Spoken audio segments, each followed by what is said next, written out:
En 1745, Fray Martín Sarmiento percorreu un sendeiro de 190 kilómetros entre viñedos, vales e ríos pola comarca do Salnés para chegar en peregrinación a Santiago de Compostela. Unha ruta chea de historia e natureza que deu lugar moitos anos despois a unha variante do camiño portugués.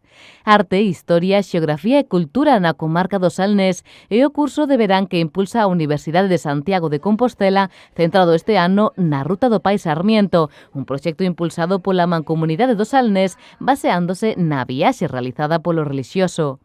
Esta mañá o alcalde de Vilanova, Gonzalo Durán, deu a benvida aos alumnos no seu primeiro día de curso que terá lugar no Pazo de Vista Real do Concello, destacando a relevancia de coñecer a nosa historia.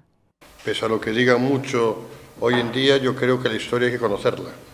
Y si no, si vosotros sois casi todos, digamos, profesionales de la historia, pero la historia es necesario conocerla para mejorar la calidad de vida de la población también, que es a lo que debiéramos dedicarnos los políticos y no a pelearnos en televisión, ¿no? Entonces, yo creo que sí, que de no conocer la historia se cometen errores históricos y de bulto que hace que la convivencia se haga máis difícil, non? O alcalde aproveitou para lembrar que está previsto o comezo das escavacións do Castro de Cálogo tras moito tempo agardando para poder realizar este proxecto.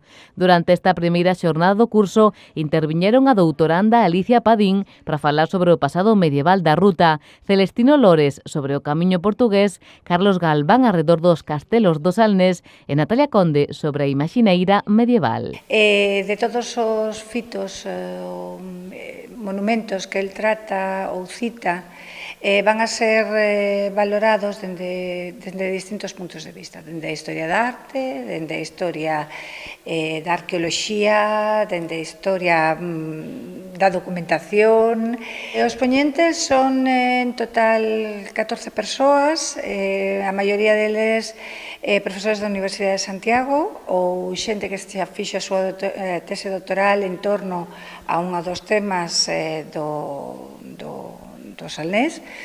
Contamos con arqueólogos que traballaron na Lanzada, por exemplo. Os 13 alumnos matriculados, na súa maioría profesores de secundaria, enriqueceranse neste curso ata o próximo xoves, con xornadas que inclúen, ademais das charlas pola mañá, saídas de campo pola tarde, os petroglifos de Vilagarcía ou o xacemento arqueolóxico da Lanzada.